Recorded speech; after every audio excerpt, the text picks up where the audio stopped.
Hi, good afternoon. Before we begin this webinar, here are just a few reminders. Please mute your microphones during the discussion to avoid unnecessary interruptions. Maintain politeness and respect all the time. Any inappropriate behavior from the host, speaker, or the audience may result in being removed from the meeting room. Please send your questions and insights through the chat box unless the speaker or the host asks you to unmute. All questions shall be answered during the Q&A section after the discussion. Okay? And please do not ask for certificates in the middle of the webinar. We are going to send your certificates. Don't worry, no, just give us 1 to 2 days to process it. And your attendance will be based on the screenshots that we will be taking. At the same time, you answering the evaluation form at the end of this discussion. That's why please do not forget to answer the evaluation. And lastly, may I request everyone to please rename using your real names because like what we've said, we are going to use the screenshots as a basis for your attendance. We understand that we can still see some phone brands in the participants chat. So please rename because that is very, very important. Now, before we begin, let us pause for a moment for our prayer, Lupang Hinirang, and our Cordillera hymn.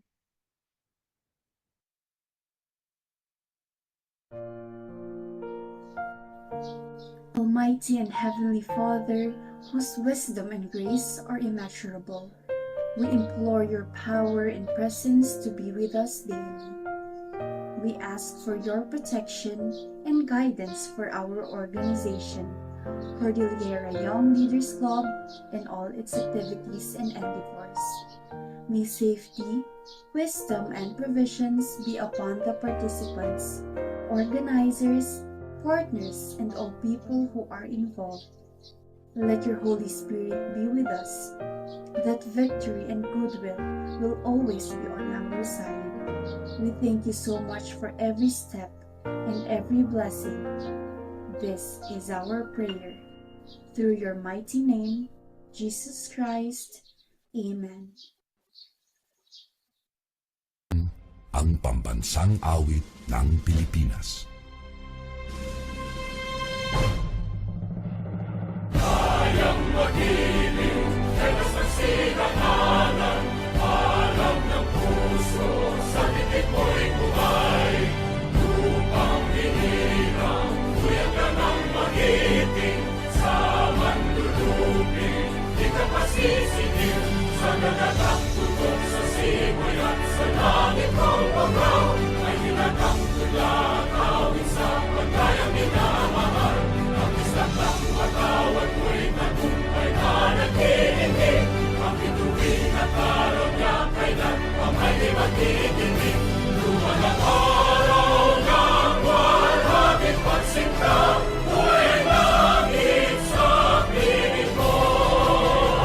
Ang inigaya ng pagkay mga amin, ang mamatay ng dahil sa'yo.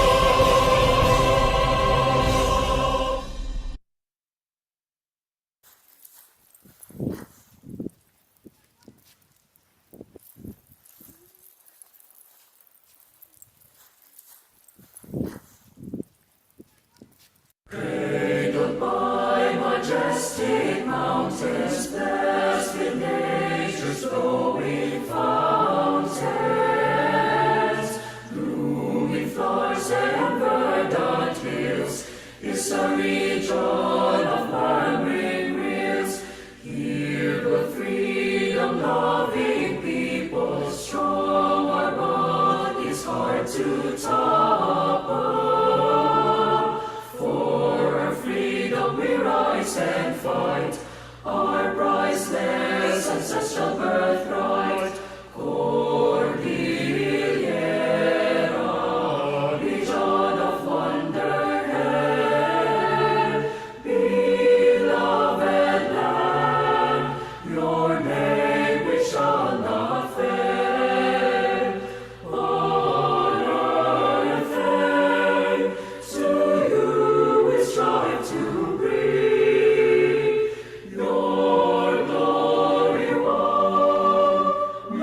shall forever sing.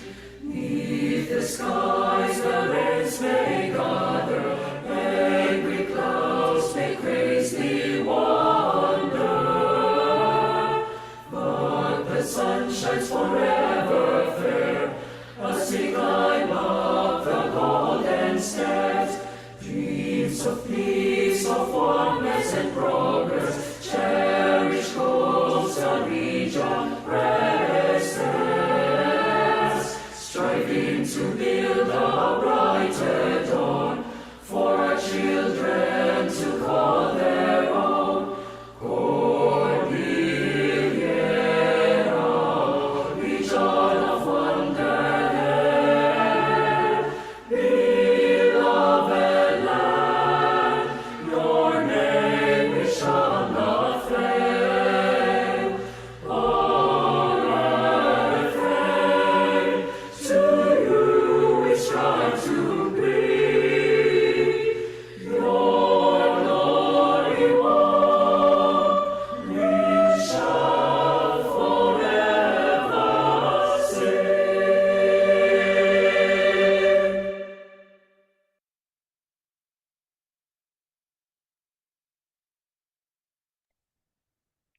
Okay, so welcome to Adel Cordillera episode 34. Thank you so much for joining us this Saturday afternoon, for choosing to spend your weekend with us.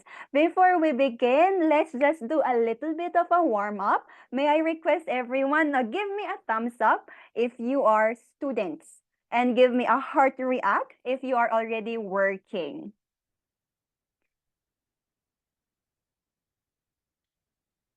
Thumbs up if you are students, and then heart if you are already working.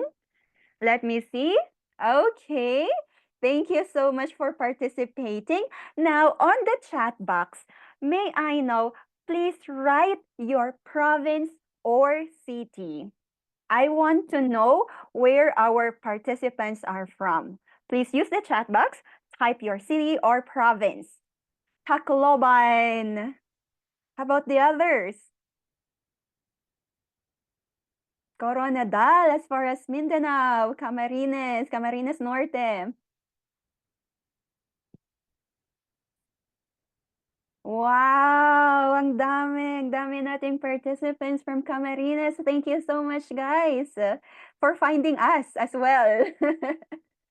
Okay, we have chosen this topic for our episode 34, sustainable tourism, because it is very timely. No? In the world of tourism, it is good that we tackle about the sustainable side of it. Hence, we are discussing this one, especially that Christmas season has already started. There are so many vacations already, and then people will start to travel.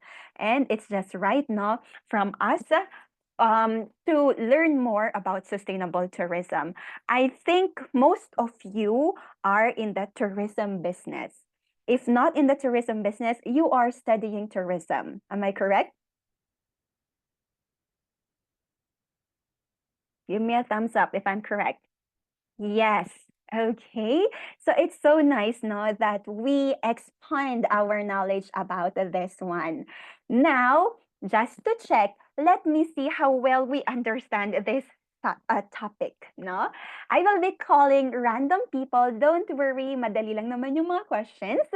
So, please unmute right away para mas mabilis tayo, no? You don't need to type it. Just unmute and then answer my questions. This is just a check-up question. So let's begin. Miss Angelica, are you here with us, Miss Angelica? Good afternoon.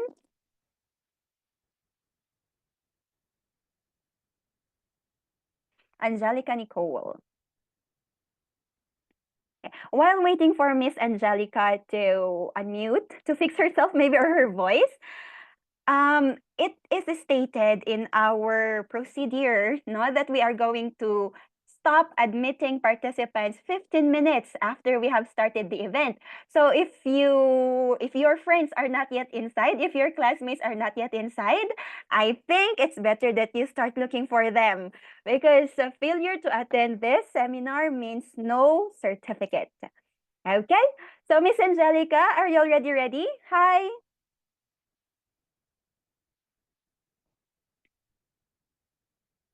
I think we only have one Angelica in the chat in the meeting room. So hindi ako nagkakamali, ikaw to, Miss Angelica.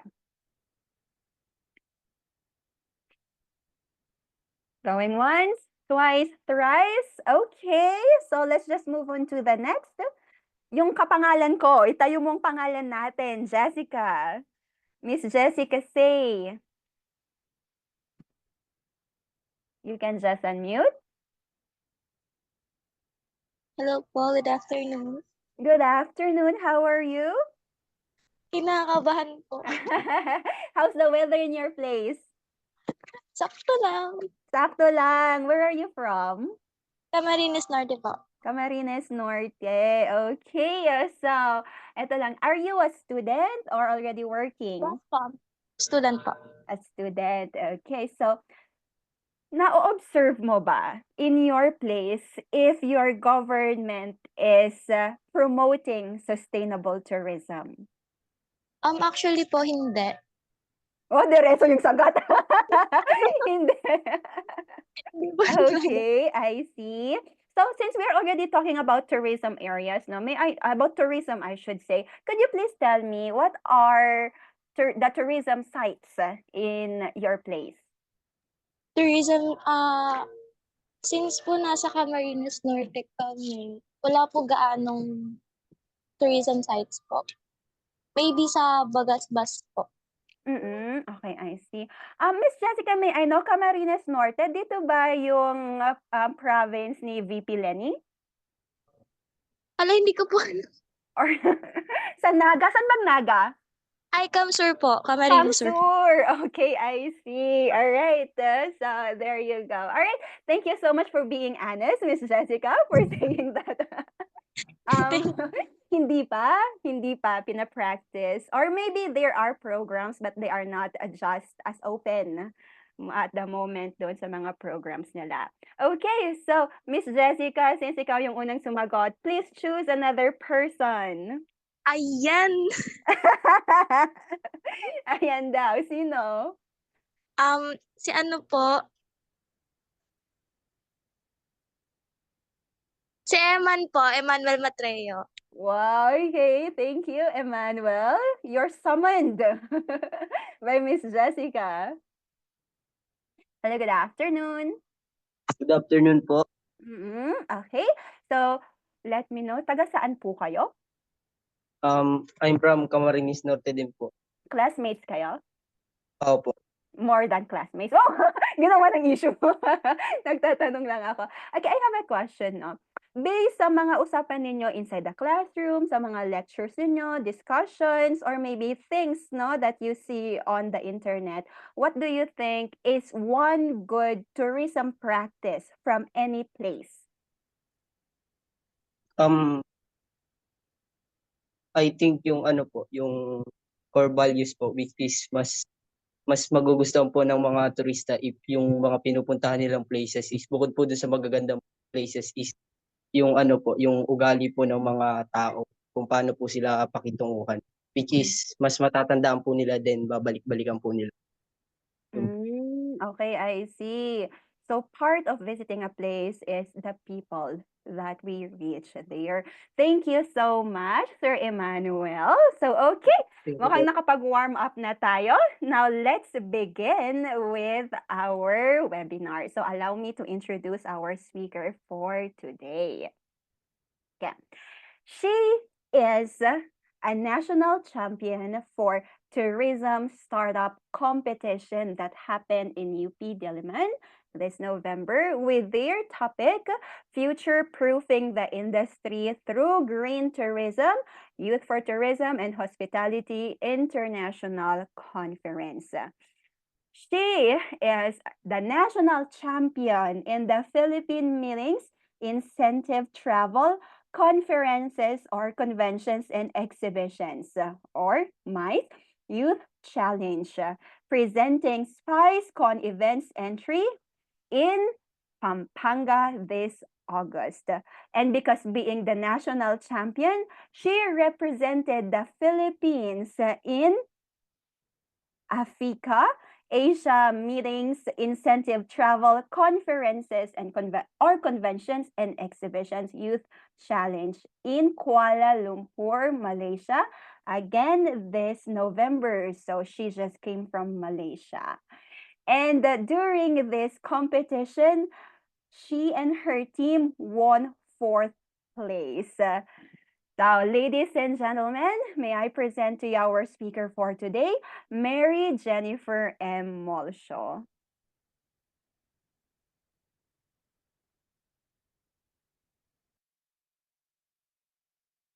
Sound check. Alright. So, audible po ba ako?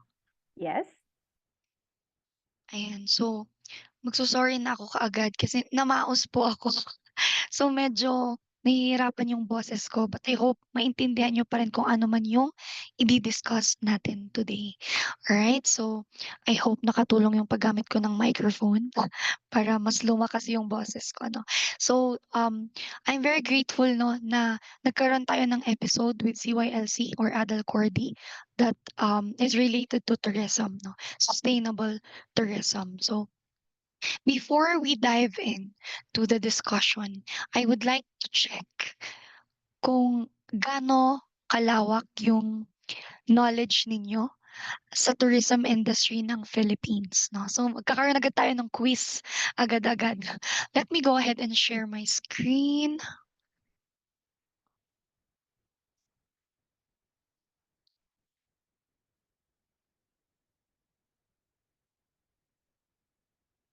Then na po ba yung screen ko? Yes po. Naka-full screen naman, press, no? Yep. Okay.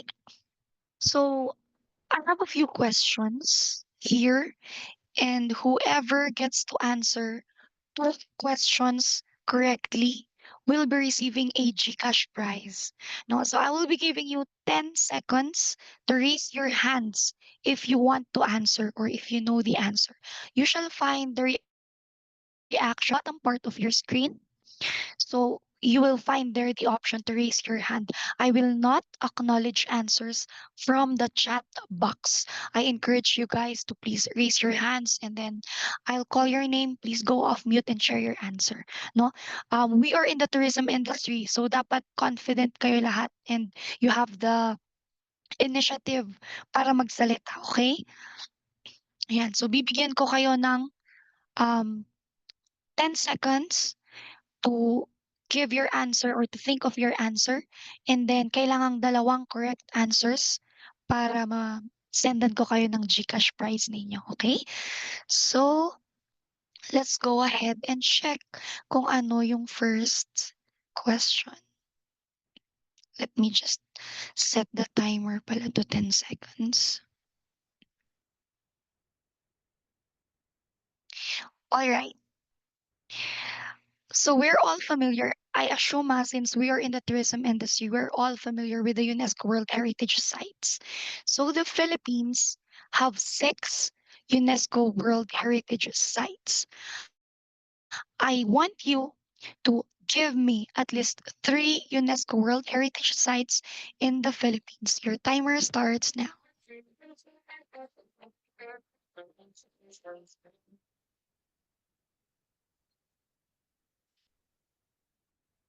Or walang nag-raise ng hand. Walang may alam.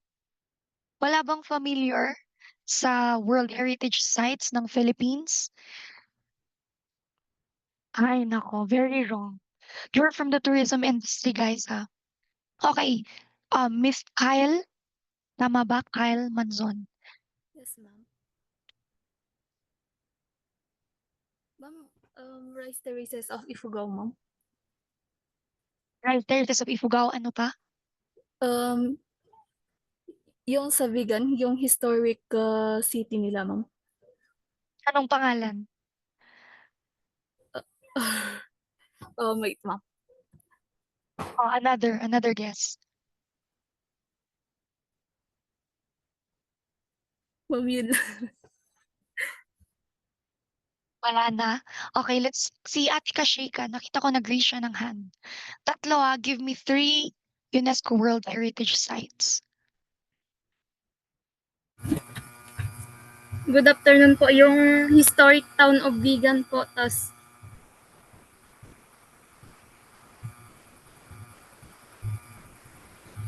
rice terraces of the Cordilleras po, tapos yung Mount Mount Hamigitan Range Wildfire Sanctuary po. Joke lang.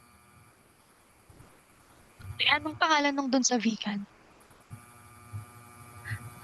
Yung kalye po? Yung mismong Yes, pangalan, what's the name? yung kalye Crisologo po. Okay. Okay, I hope the rest, I think, nag-research na sila. Okay, so that's correct, no? These are the 6 heritages. Hindi kita itong isang picture. Kita ba siya? This is the historic town of Vigan, Calle Crisologo. We have the Baroque churches of the Philippines. We have the Tubataha Reef Natural Park. Rice terraces of the Yes, Ate Shika, you're not on mute. We have the Mount Hamigitan Range or the Wildlife Sanctuary, and then the underground river of Palawan. Dapat familiar kayo dito, no? Kasi these are the historic landmarks of the Philippines na tawag dito na acknowledge ng UNESCO. And sila ang ilan sa mga tourism sites in the whole world that UNESCO moves to protect. No? So ito po ay ilan lang sa mga attractions in the Philippines. They are counted as UNESCO World Heritage. There are a lot more places in the Philippines na in-acknowledge ni UNESCO and meron siyang mga titles na binigay sa iba't ibang places na to. Alright, so Ate Kashika, please send your GCash number directly to me through the chat, and then I will send your cash prize later on. Alright, next question. 10 seconds lang ha. Raise your hands within 10 seconds. Next question. What sustainable transportation initiative is being promoted around the Philippines to reduce carbon emissions? This sustainable transportation is already pinapatakbo na ngayon, ginagamit na natin ngayon in the different areas of the Philippines. Yes po, Jo Marie Elijah. Go ahead and go off mute, Mr. Jo Marie. Yung Egypt po. That's correct. Okay, send your GCash number to me directly. This is the sustainable transportation that is being used by most of us now here in the Philippines. Public transportation, electric jeepneys. So, bakit ba tayo nag-shift ngayon to Egypt? Kasi po, they are more environmentally friendly than the traditional diesel-powered jeepneys. No, because number one, they reduce air pollution. They reduce greenhouse gas emissions. And of course, they give us improved passenger experience. Hindi po ba mas convenient po siya and mas comfortable as compared to the traditional jeepneys that we have. Yes, the traditional jeepneys is part already of our identity in the Philippines.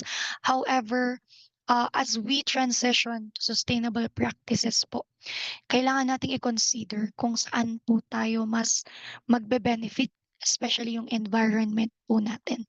So before nagkaroon ng issue about sa pagwa-wipe out nila ng traditional jeepneys.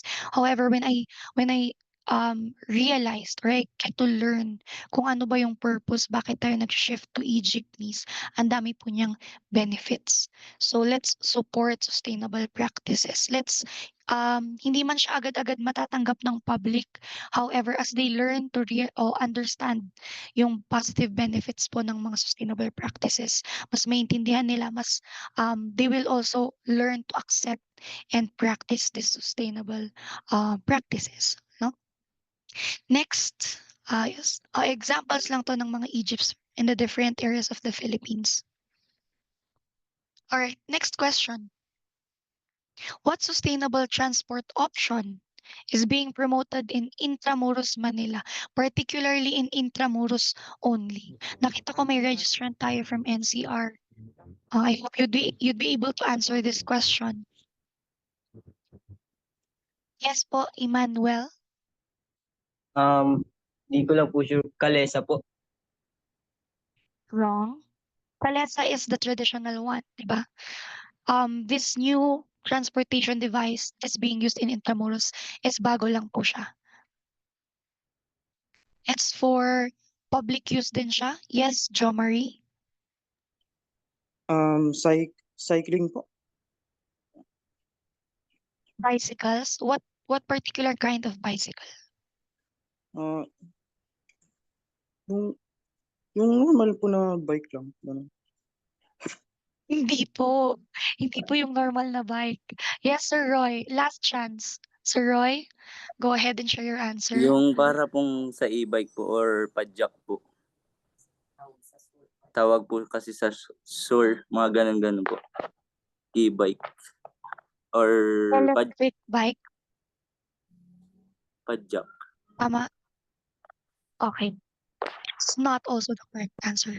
We're not using the ikal na metal na bike or electric bike. The correct answer is bamboo bike. So they have already started to use Bambike.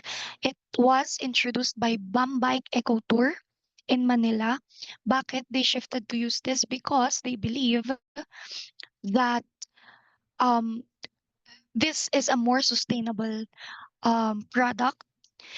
They believe na we are able to preserve the natural resources that we have in a way na hindi tayo nakaka-damage sa environment. Pero may parts pa rin siya, di ba, na bakal. Pero yun yung pinaglalaban ni Bambike Eco Tours. Around Intramuros, they're already using this bike as an initiative to promote eco-friendly transportation. Apart from that, it provides livelihoods para sa mga individuals or small-scale businesses in Manila that uses wood and bamboo for their products. So it provides livelihood opportunities for them. At the same time, they're able to highlight the local craftsmanship. So ayan po ang ginagamit nila, bamboo bikes. Next question. Skip natin to. Next question. What is the initiative of the Philippines that aims to protect its coral reefs and marine biodiversity? It is the initiative of the Philippines to protect coral reefs and marine biodiversity.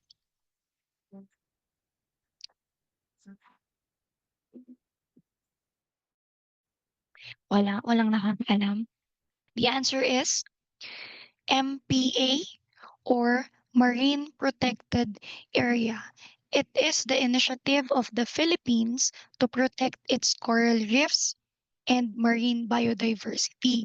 Ibig sabihin po, yung government po natin ay naglalagay ng limit sa human activities sa specific areas lang po ng ocean, hindi po sa buong. Kasi, di ba, the Philippines is an archipelago that is home to thousands of islands. So, ang dami po nating mga marine biodiversity na kailangan nating i-protect. Kasi the Marine Protected Area or MPA program aims to protect marine species, restore destroyed ecosystems, tsaka to support sustainable fishing practices. I think we're all familiar with the usage of anong tawag doon, yung pinangbabomb nila sa ocean to get fishes, to get Dynamite. more catch. Yes, dynamite. Yes, they're using dynamites to catch fishes. So isa po yun sa napaka pinagbabawal nitong program na ito. No, so nagkakaroon sila ngayon under this program. They are implementing laws and rules and regulations in specific areas of the Philippines at meron po silang mga inuutosang tao na magbantay sa mga places na ito. No? So they allow people to use the area, however, only in ways that do not damage the environment. So ito, just to give you a trivia no, about the marine protection areas or marine protected areas.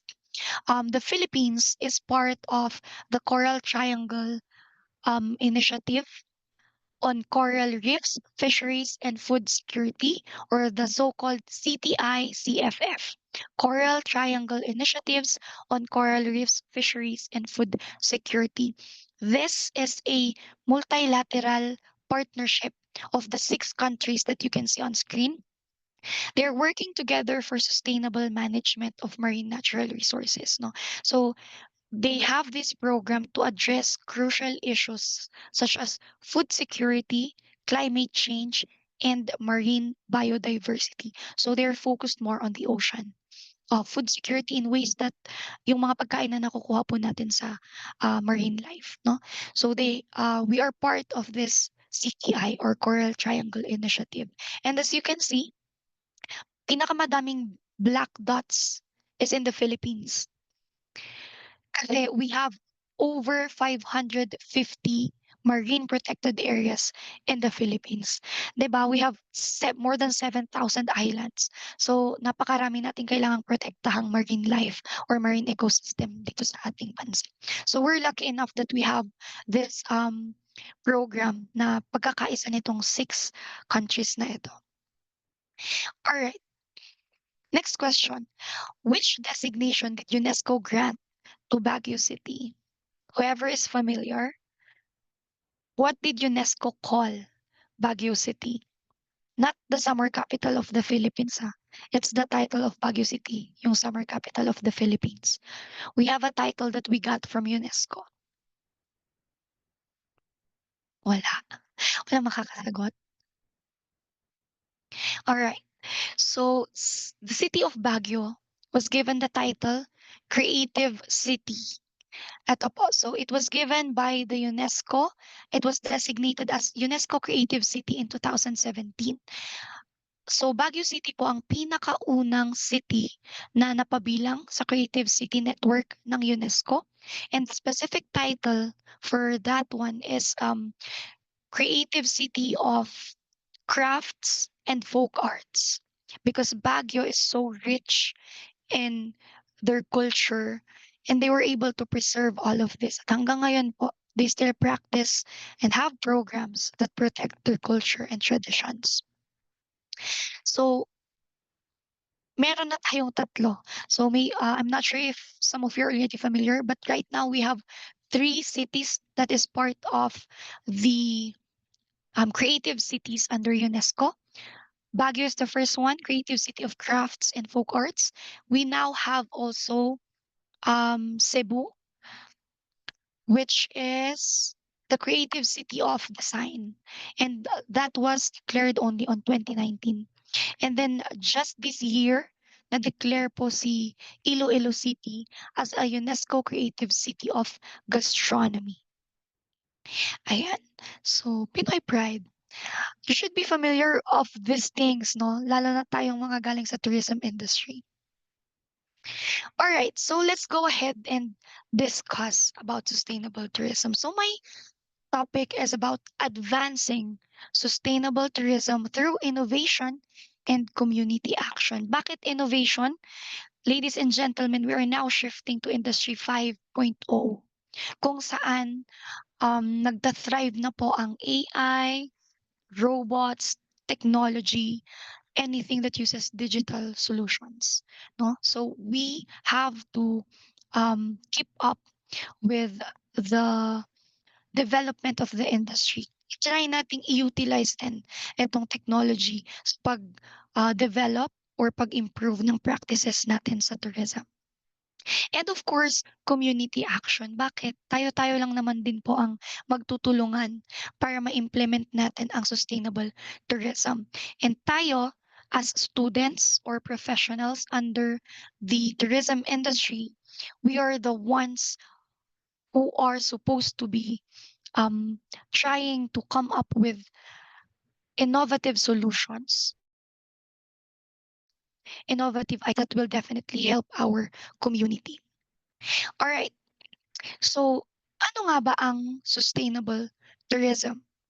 Sustainable tourism is about traveling and enjoying places in a way that protects the environment, that respects local traditions, and benefits the community. Ano ba ang sustainable kasi?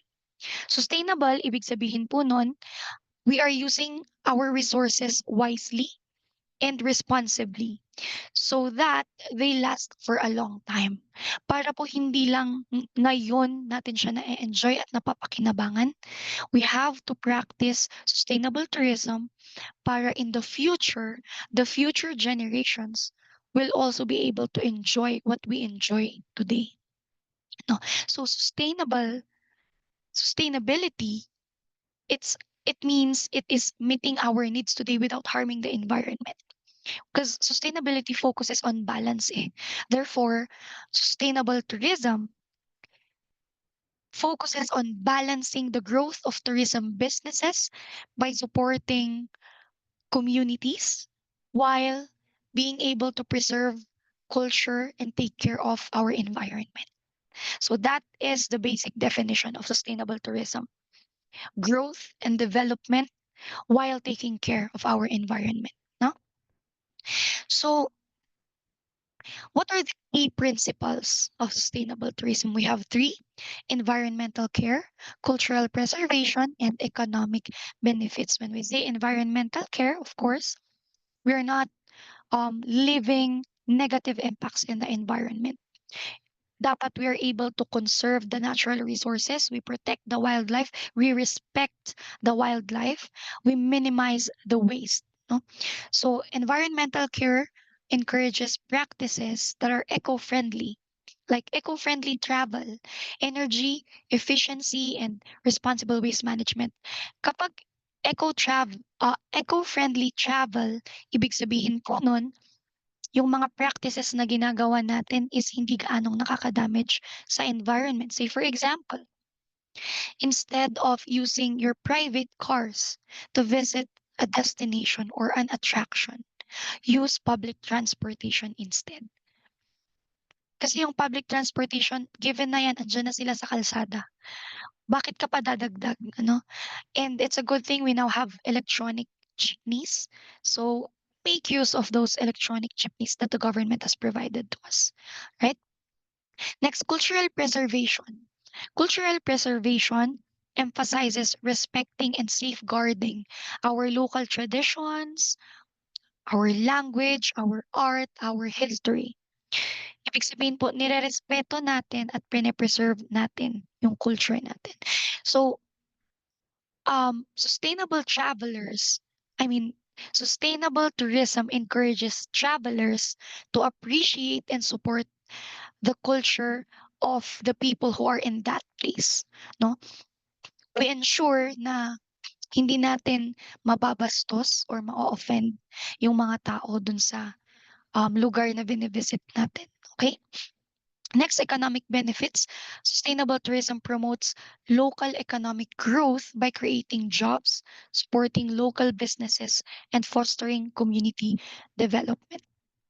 So, in the old practice of tourism, kung sino yung progressive sa tourism industry, sila lang ang patuloy na nagpo-progress. Sila lang ang patuloy na nagde-develop. However, while yung mga small business tourism hosts, yung mga maliliit na tourism destinations, hindi sila sumisikat, hindi sila nakakakuha ng enough share sa market industry. One reason is because they're not that equipped with the skills and knowledge of promoting their destinations or their attractions or their products.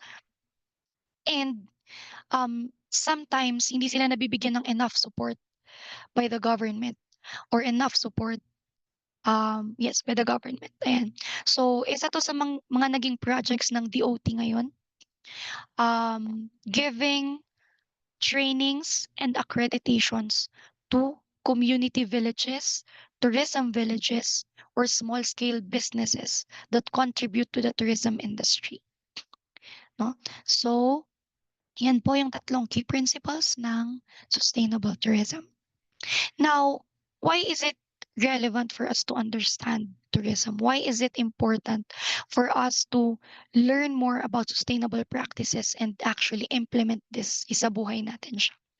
You know, as more tourists visit your places, Baguio, Camarines Sur, Bulacan, Ilocos, Cotabato, or wherever in the Philippines itself, as more tourists visit our places, we face more challenges like air pollution, too much garbage, overcrowding, etc. No?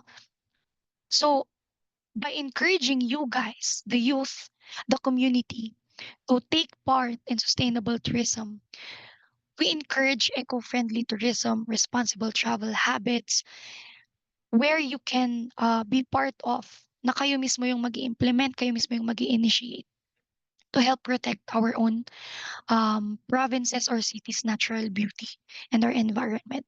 No, as future leaders, future artists, future advocates, we the young people of the Philippines are the ones who will carry the country's creative legacy and sustainable tourism practices moving forward.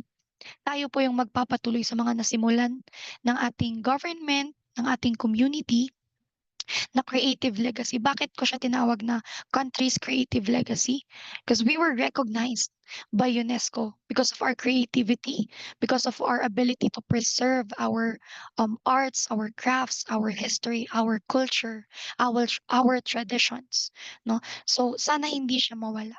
Kasi um, frankly speaking, ang dami ngayon sa mga kabataan, hindi na sila familiar sa traditional dances, traditional practices nila, yung arts and crafts na ginagawa ng mga magulang nila or the earlier people, no?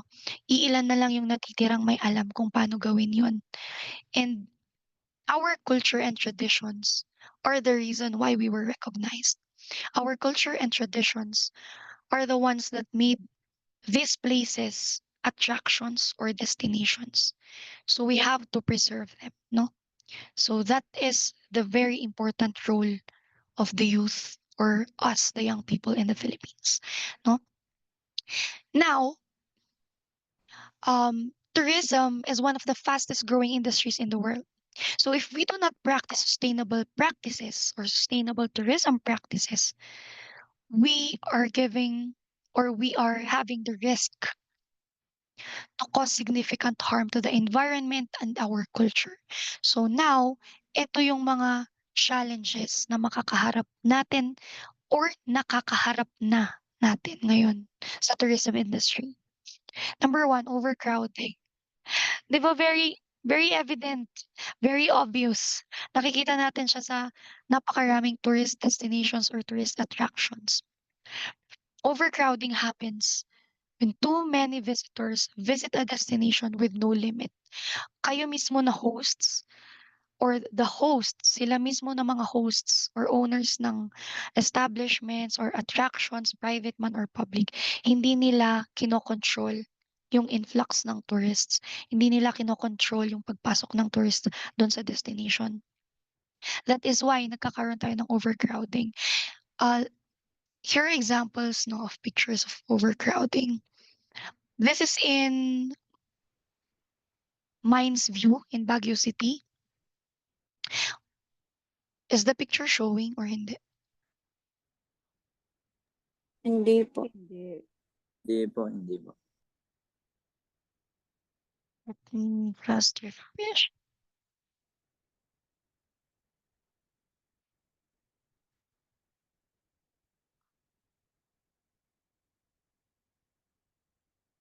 Mm,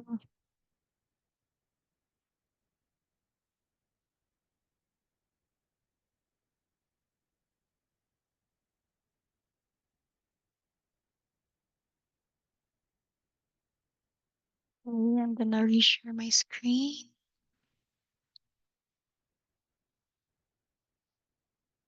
Yun nun, ayaw niyang mag-show.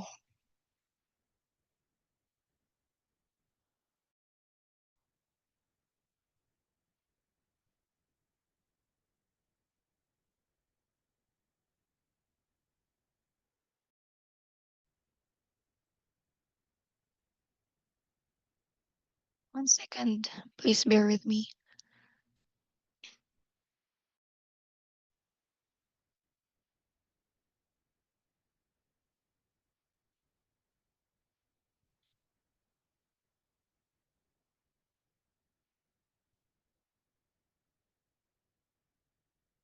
Okay, ganito na lang.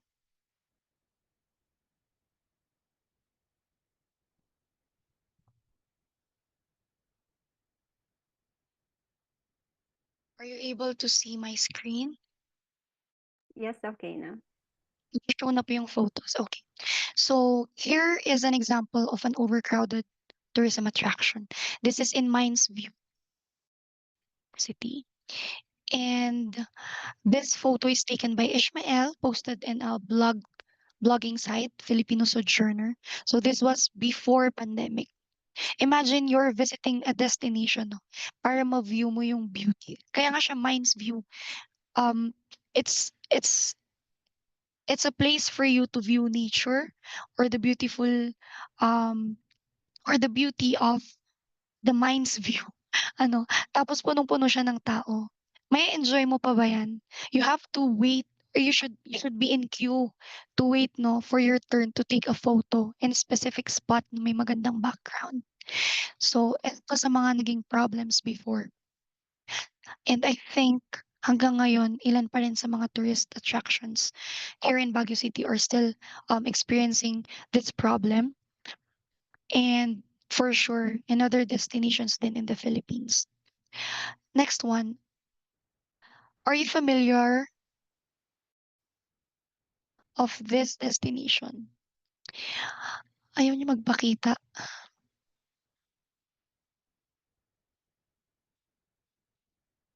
Okay, ito na lang. So this is in Mount Pulag. Mount Pulag is known or given the name Sea of Clouds. No, however, in this situation, naging sea of crowds kasi punong-puno siya ng tao. Ang dami nitong negative impact ha, dun sa environment. Imagine, imbes na maganda yung mountain na ito, napuno siya ng tao, nagkaroon ng degradation sa natural beauty niya. Bakit? Kasi po, meron pong mga specific areas sa mga forests or mountains na nilalaan nila for you to walk. Nadaanan po natin. Other areas of the mountain are considered meadows that are supposed to be preserved. So, hindi po sa lahat ng areas ng mountain pwede po kayong tumapak or umupo or tumambay. Kasi po, masisira po yung beauty ng nature. So, mapapansin nyo pag nag-hike kayo, kung saan yung dinadaanan ng mga tao, dun lang lahat. Kasi yun lang yung nabigay na daanan nyo talaga or pathway. So, nagkaroon ng issue ngayon sa Mount Pulag dahil sa overcrowded problem nila. After this overcrowding, around February this year, nagkaroon ng forest fire. So, nasara si Mount Pulag. But that forest fire, I think, broke out on its own. Pero meron ding nangyari noon na yung fire is caused by a tourist na naiwan nilang umaapoy pa or hindi totally na off yung kung ano man yung I think pinaglutuan ba nila, nagluto ata sila ng food nila or nag-campfire and then hindi nila napatay ng husto yung natirang init nung apoy ay nung kahoy. So nagkaroon ng forest fire. These are examples of problems that we tourists are causing in natural destinations, no? Apart from overcrowding. So, isa pa yun sa examples. Let me now reshare.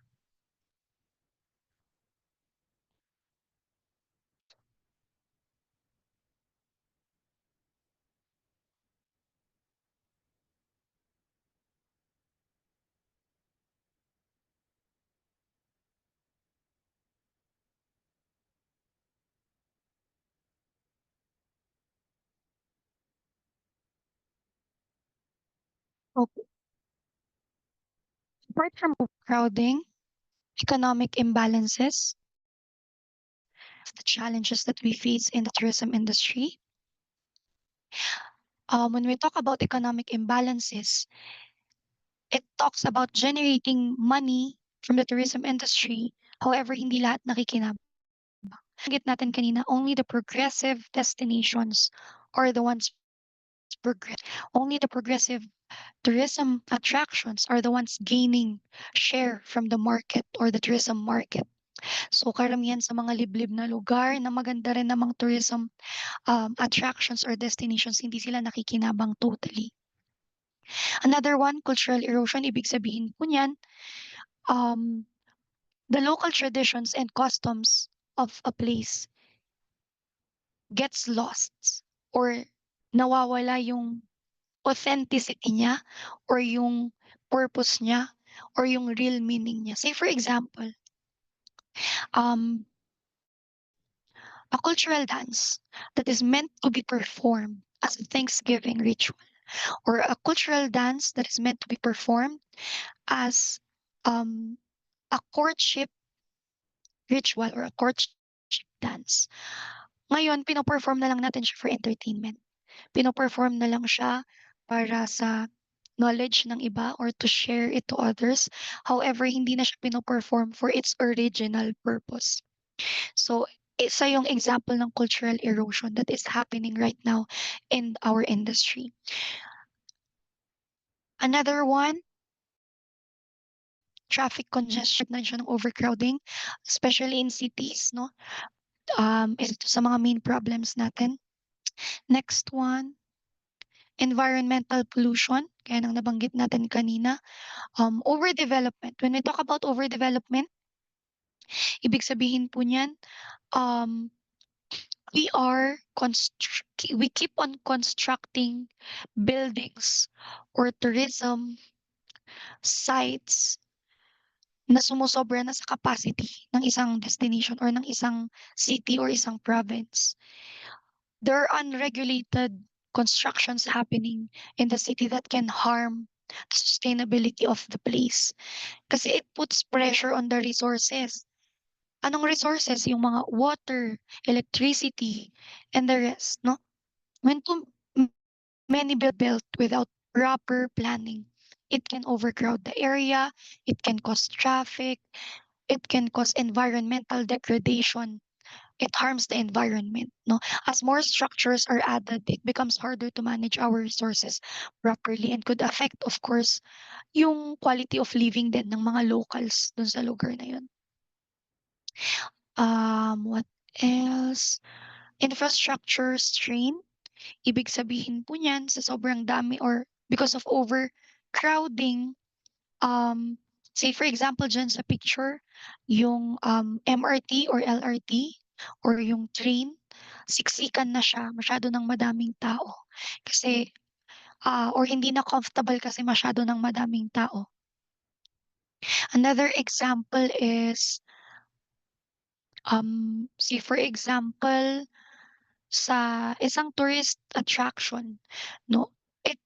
Cable cars, say for example. Sa mga cable cars, meron lang tayong limit sa number ng mga tao na pwedeng sumakay sa isang cable car. However, this happened to us, but this was in Malaysia.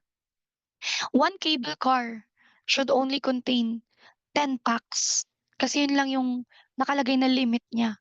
However, sa dami ng tourists na dumating at that day who wants to experience it, someone from the staff allowed 12 to 13 packs in one cable car.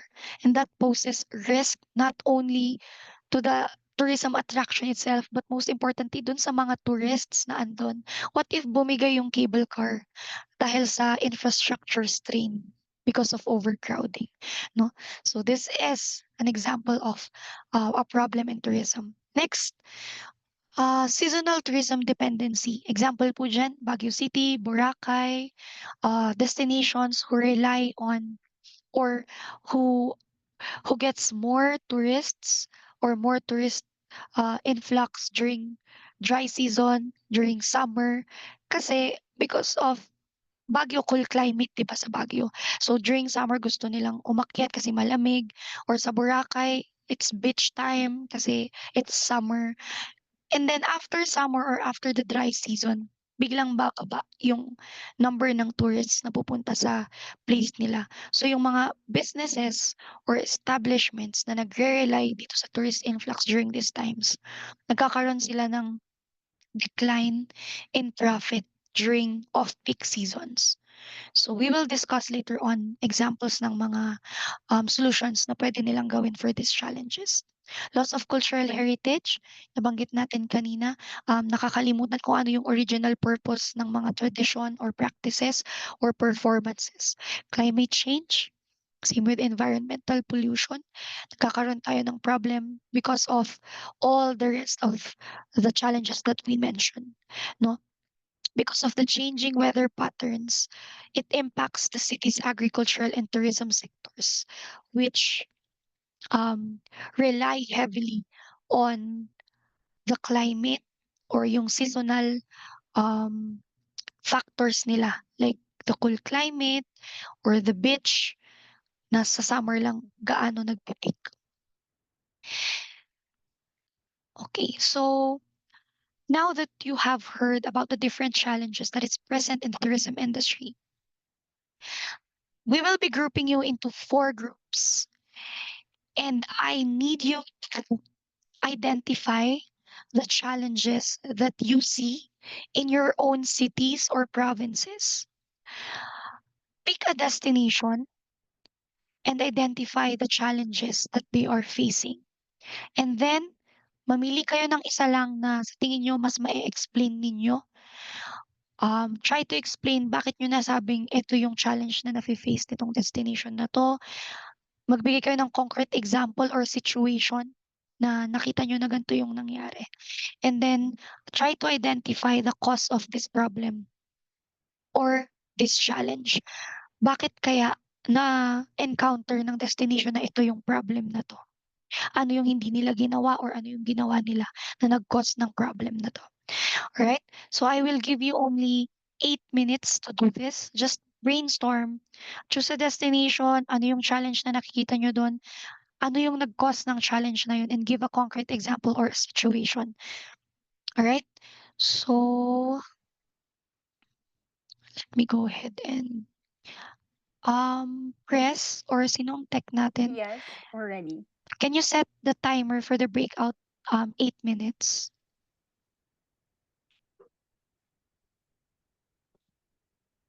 Okay. Ay na po. Mm-mm. Alright.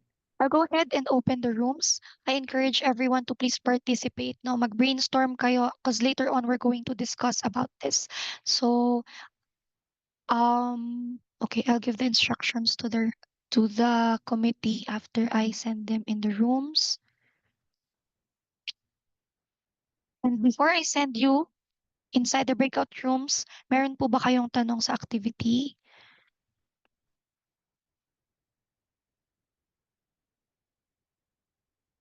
Okay, hearing none, I'll go ahead and open the rooms. 8 minutes, ladies and gentlemen.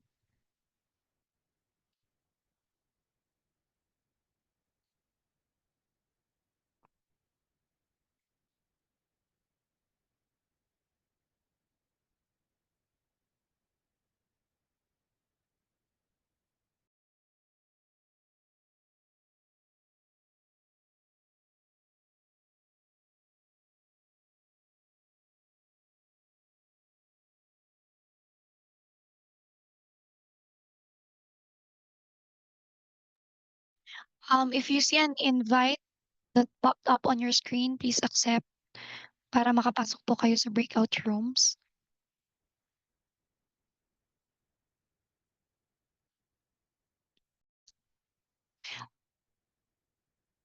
Alright, may I have Sir Emmanuel from Group 1?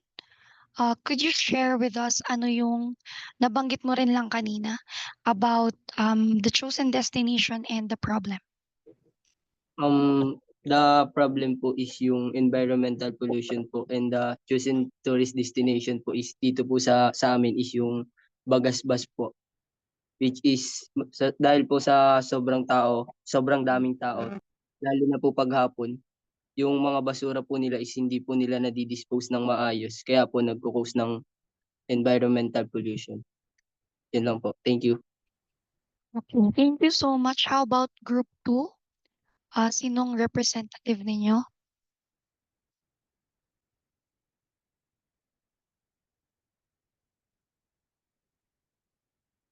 Group 2, we have Angelica, RC, Ashley, Fatima, Freda, Jim, Kashika, and Rain.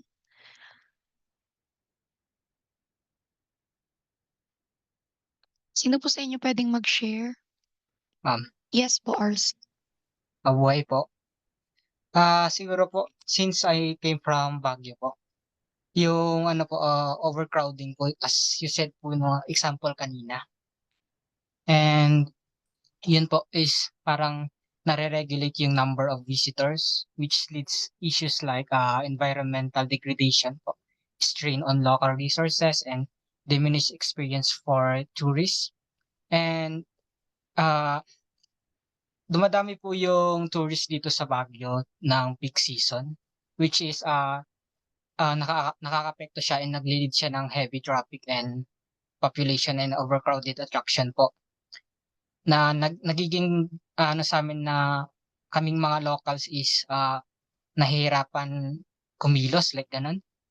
And without the proper management or restrictions on the number of visitors na po, these problems are likely worsen and affecting the long-term sustainable of these destinations.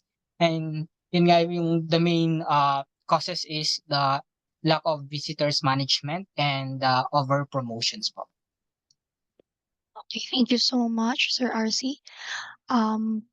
Next we have from group 3, Aliyah, Eliza, Jomari, Jessica, John, Daniel, and Ruzel.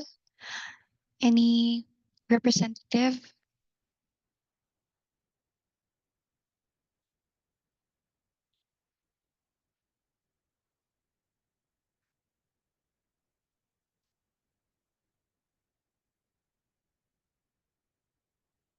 Sir Jomari?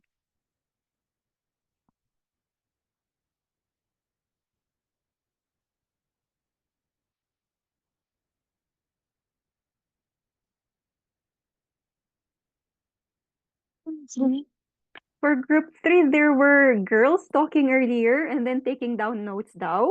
So I think there are representatives. Naghihintayan lang siguro. So, sige po ako na lang.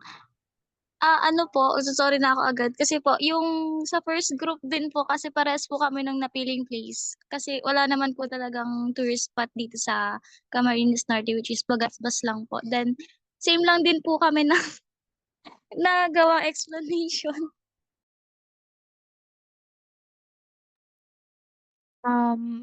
How about the other members of your group? Lahat ba kayo from same location?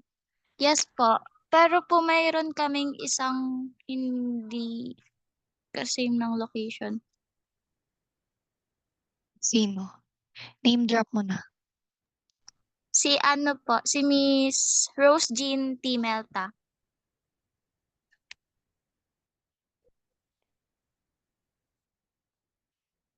Meron ba siya sa room ngayon?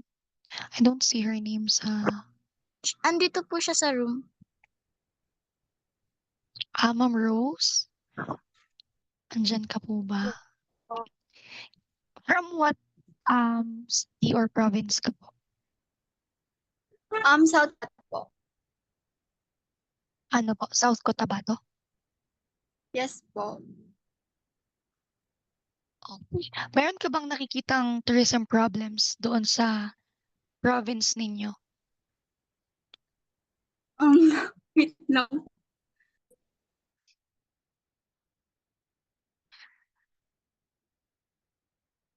Or Ma'am Jessica, if you can try to garbage disposal ba ang topic nyo or pollution? Tama ba? Pollution po.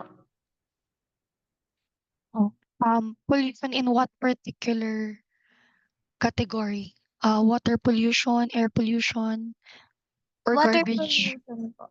Garbage. Okay. Okay, sige. Sige, i-try mo lang i-keep nyo pa rin yung na-take down ninyong topic about that. We'll see later on the next activity, maybe magkaiba naman yung ma-produce ninyong output, no? Let's proceed na kay group 4. Sino po ang representative ninyo? Please share with us kung ano yung problem na na-identify.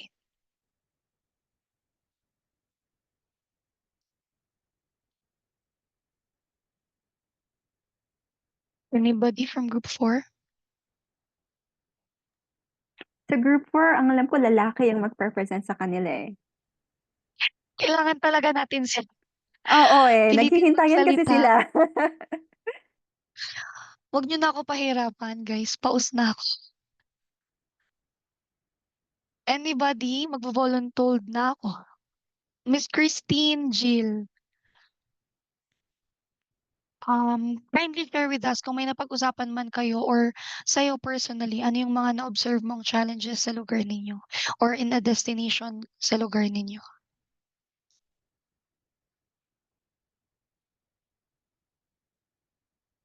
Christine. Daw po. Sir Roy, go ahead. Ano nga lang po. Yung sa ano po, sa ano yun, Bohol po. Bohol dito po sa may about po sa Herasis. Yung po sa about po sa bigas po. Yung nawawalan po mga nawawalan pong magsasaka po na kinukuha po sa ibang bansa. Okay. If I get that correctly, hindi na ma-maximize yung Opo. products nila. Yes po. Okay. Instead, yung mga imports ang nabibili or nabebenta. Tama Yes. ba? Opo. Okay na po. Okay, sige. Sige po. Okay, thank you so much sa mga nag-share. No, please take note. Ay lista po ninyo kung ano yung lugar and then yung problem na na-identify natin, okay? Kasi later on, I'm gonna require you to give me an output. The main essence of this discussion is for us to identify innovative solutions, no? So I will share the examples of innovative solutions that we practice and can practice sa ating industry. And then I want you to select an innovative solution na sa tingin nyo is makakasolve po dito sa mga problems na nabanggit natin. Or maybe you have a more interesting idea, a more impactful idea other than what I'm gonna mention later on. Okay?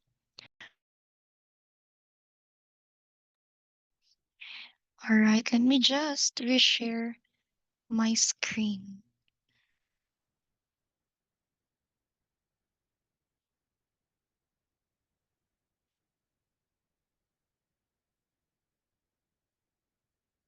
Okay. So here are examples of innovative solutions that is being implemented and can be implemented in some places or destinations that are encountering these problems. Say, for example, overcrowding, timed entry systems. When we say timed entry systems, we have to introduce reservation system. Ito ngayon yung ina-apply ng ibang destinations. Nagkakaroon sila ng excuse me.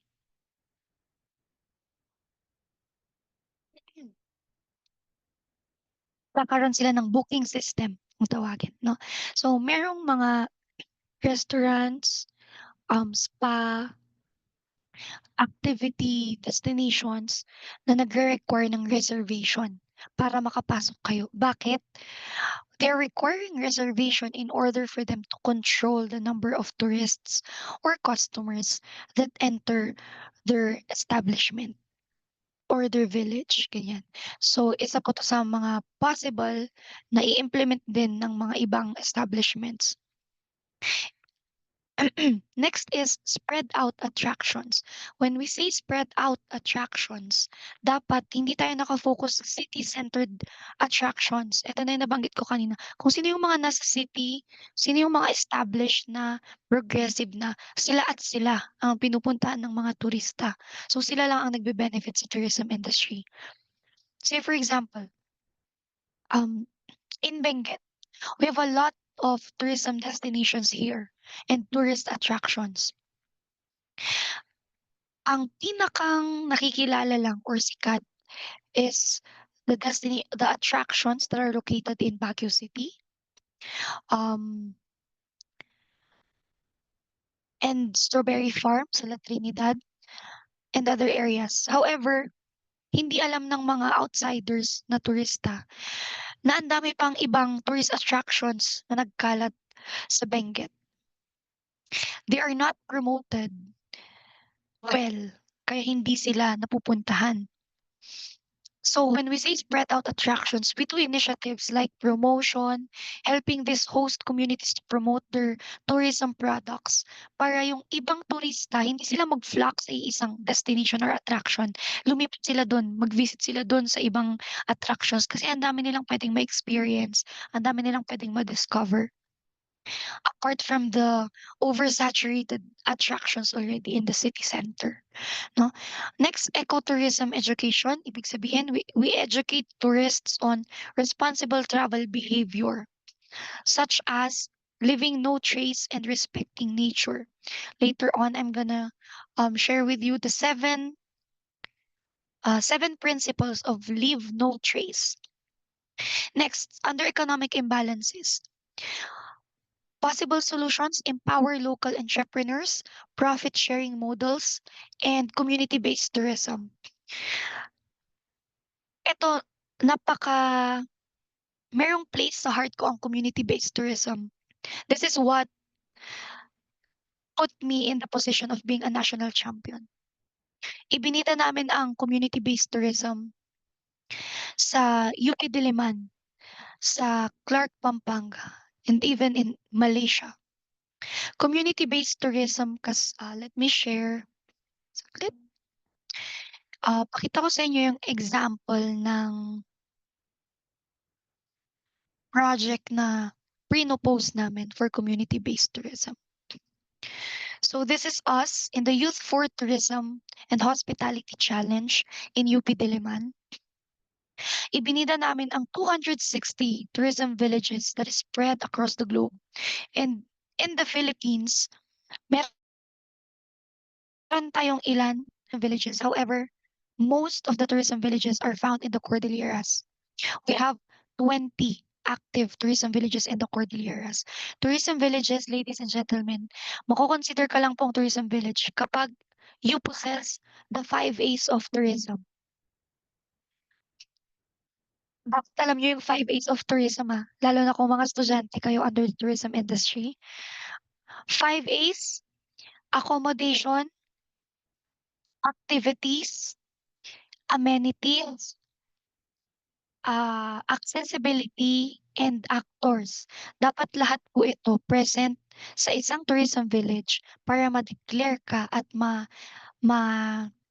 acknowledge ka ni UNWTO as a tourism village. Ibig sabihin, accommodation, meron ka ng ino-offer na homestay, accommodation para sa mga tourists. Activities, a lot of activities that they can do within your village na hindi nila kailangang lumayo o lumipat o lumabas. Nasa village mo na yun lahat. What else? Amenities. Kompleto ka na sa amenities. Hindi na nila kailangang lumabas sa village mo para bumili ng mga pangangailangan nila. Also, connectivity. Dapat meron ka na ring Wi-Fi kasi isa na siya sa mga essentials ng mga tourists. Next, accessibility. Your location is accessible. Maayos ang kalsada papunta sa inyo. Kahit man it's a rocky road, but it's accessible. Hindi siya ganun kahirap puntahan. And then actors. You have actors. You have tour guides. You have hosts. You have the sellers. You have the guides na nandoon para to help you navigate throughout the village. So ganun po ang tourism villages. I'm pretty sure hindi lahat familiar, ano. Ngayon niyo lang siguro na narinig, tama ba? Ngayon niyo lang narinig ang, elements ng tourism village. So, dito lang siya sa Cordillera, very active.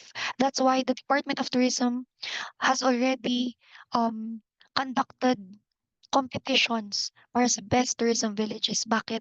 Ito kasi yung way nila para i-equip etong hosts natin ng knowledge and skills para ma-promote nila ang kanilang tourism villages sa market. And then our role as tourism students, as tourism startup competitors, we created an application that aims to promote these villages. Not only that, we took advantage of digital solutions, gamification. When we talk about gamification, we incorporate game elements sa tourism app.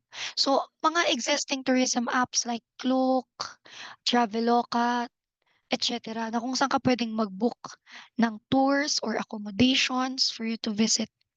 Usually, andun lang yun para mag-book ka, kumuha ka ng discounts, tingin ka ng reviews about the place, that's it. The problem there is, after mo gamitin yung app, tapos na. Pag hindi ka na ulit pagka-travel, iiwan mo na siya. So the solution that we made is may games siya or challenges or tasks that you need to accomplish in order for you to get discounts, to get free activities, to get free entrance sa isang tourism village.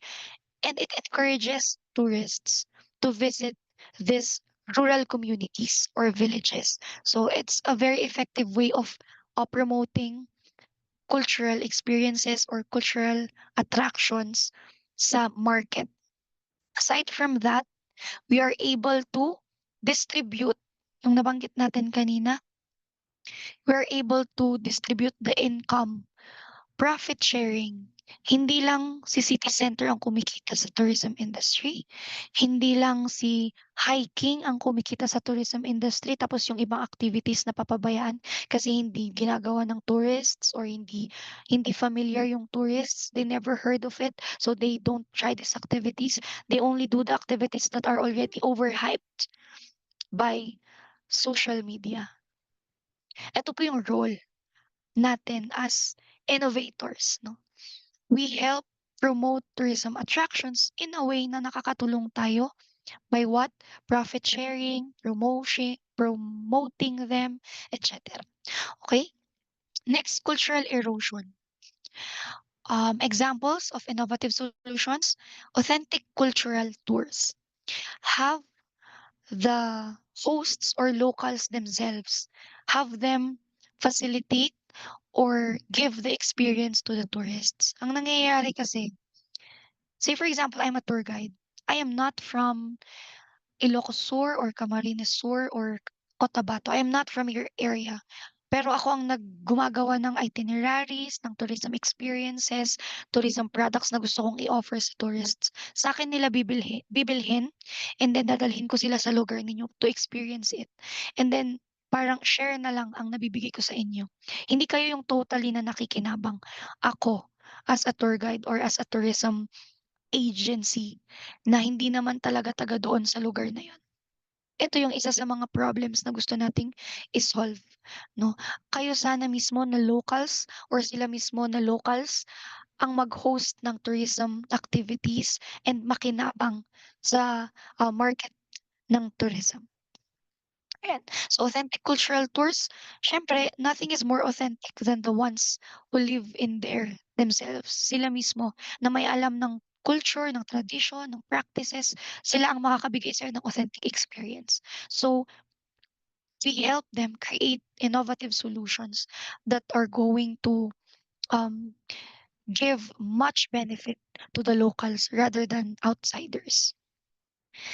Nandiyan na rin yung cultural preservation, and itong certification programs, it is about recognizing businesses or tours that prioritize cultural authenticity. Meron ng iilan na certified tourism attractions na I forgot the term that they gave, but it's certification na authentic culture yung binibigyan yung experience.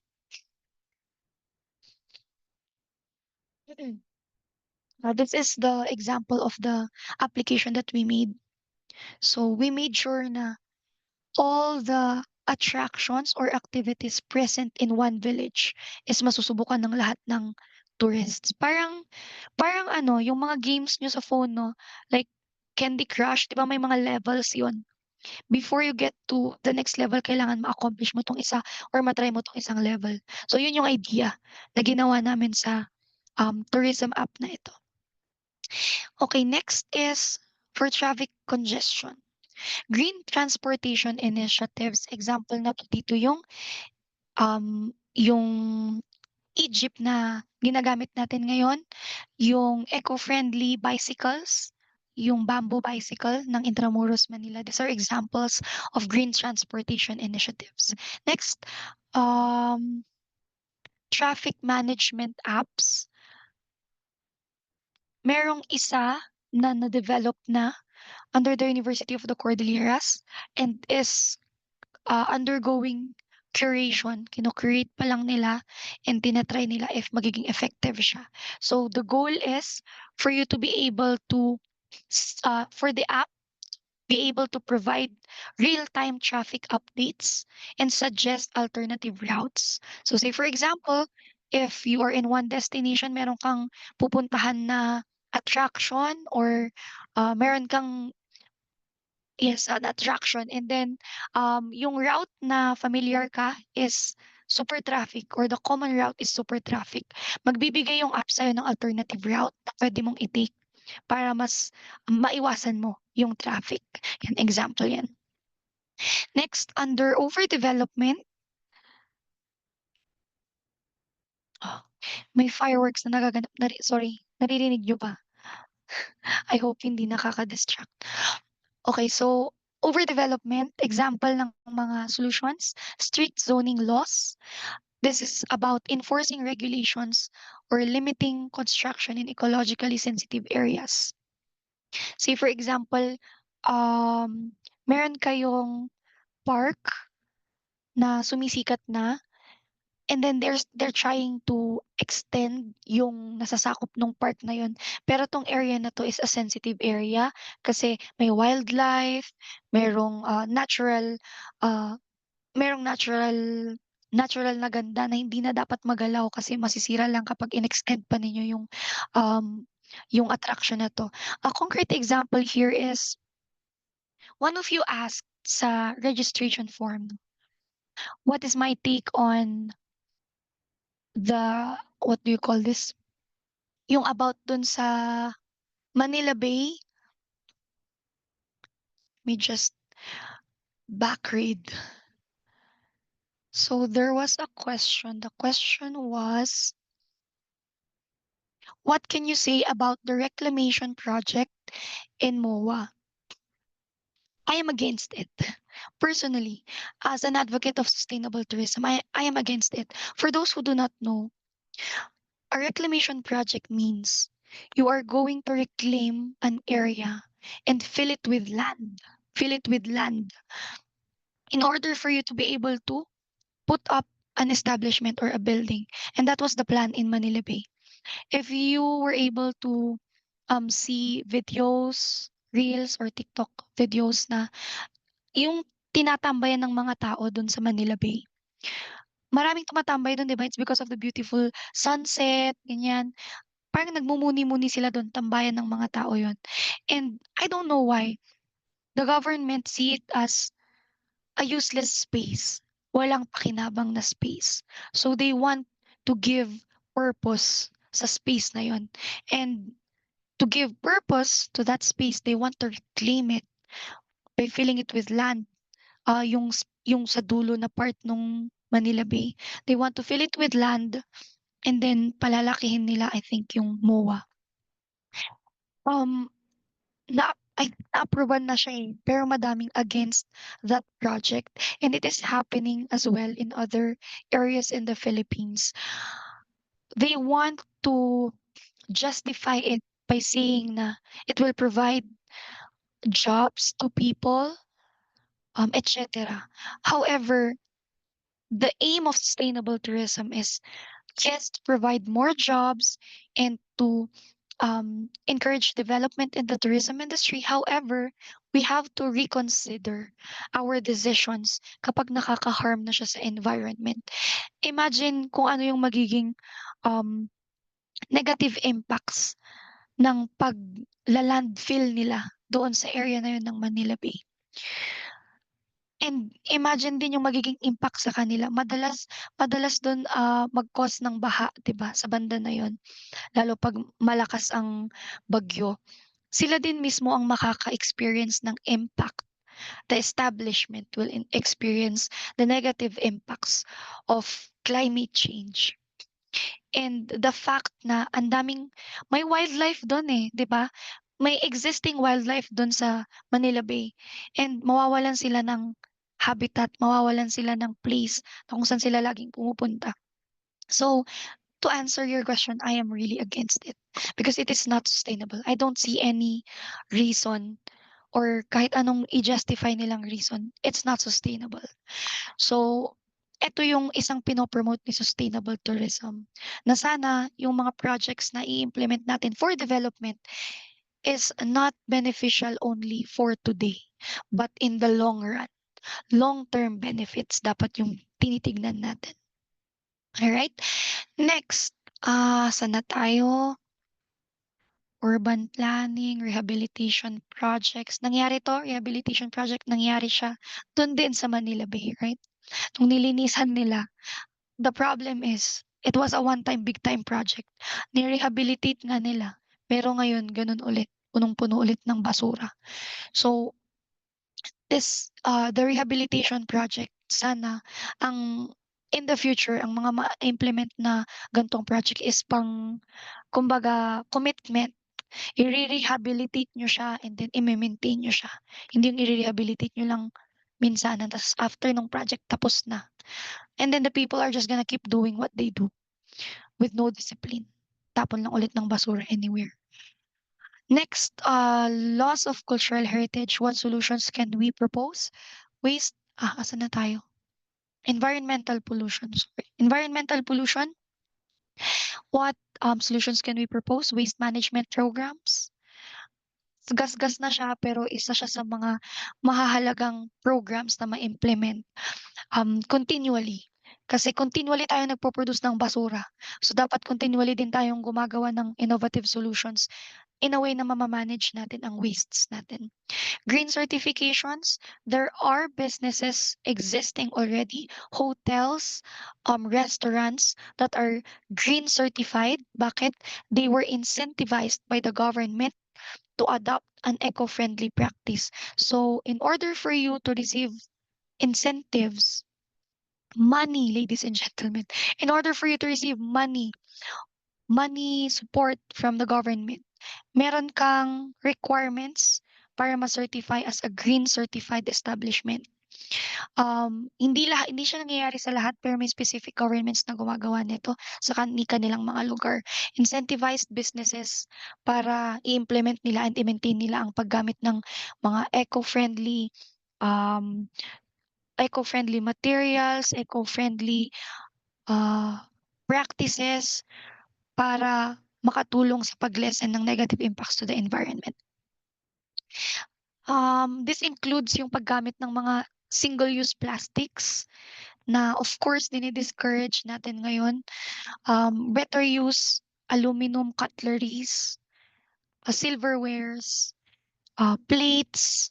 Di bali na maghugas kayo ng maghugas, gumamit kayo ng plates rather than using single-use plastics for dine-in. Dine-in na nga, di ba? Ang dami dito sa magne-name drop. Ang dami na dito sa Baguio, nakikita ko na gumagamit ng single-use plastics for their convenience. Oo nga, for your convenience, but it's a one-time benefit na naman. In the long run, nagpo-produce na naman sila ng mas maraming plastic that impacts our environment. Next, we have for climate change, examples of innovative solutions. sustainable farming partnerships. If you're familiar with the farm to table practice or the farm to table programs that a lot of restaurants are already implementing, it's a very effective way for you to lessen carbon emissions with the transportation, etc. Bakit? Kasi from farm, direct na siyang mapupunta dun sa restaurants. Instead of farm going to the market or going to hindi pa siya direct sa market eh. Meron pa silang mga coordinators na nakiki-coordinate kay farmer tsaka kay sellers or sa market. Ang dami niyang dinadaan ng steps bago umabot sa market. And then the restaurants go to the market to get the product. Ang dami niyang carbon footprint.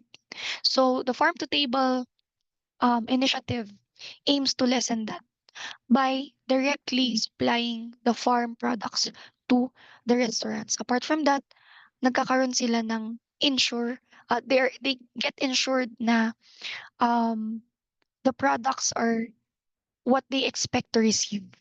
So kung ano man yung magiging agreement ni farmer and ni restaurant owner or ni establishment. Next,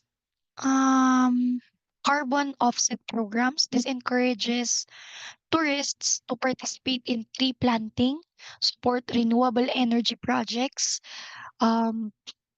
Most of these carbon offset programs are initiated and implemented by non-government organizations. So if you can participate, at least we do small actions, but we leave an impact in our environment. Climate resilient tourism planning.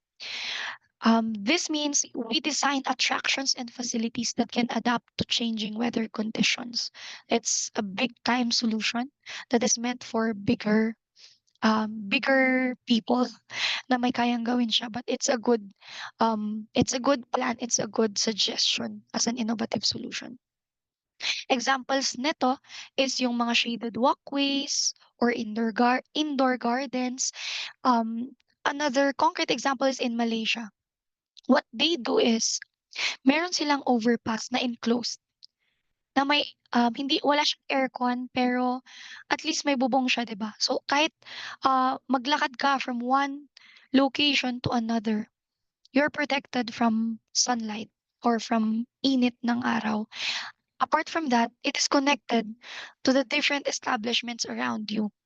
So, iisa lang siyang overpass na nilalakaran ng mga tao. So, wala kang makikita dun sa baba, dun sa may highway. Wala kang makikitang nagkalat or ilan lang yung makikita mong naglalakad dun. Karamihan andun sila lahat sa may walkway, sa overpass. And kahit gaano pa kalayo yung pupuntahan mo, it is all connected. Meron kang enclosed overpass na madadaanan ninyo. Apart from the fact na it protects you from the sun rays, it is also beneficial sa safety ng mga tao tawag dito sa sidewalk. It reduced the rate of accidents.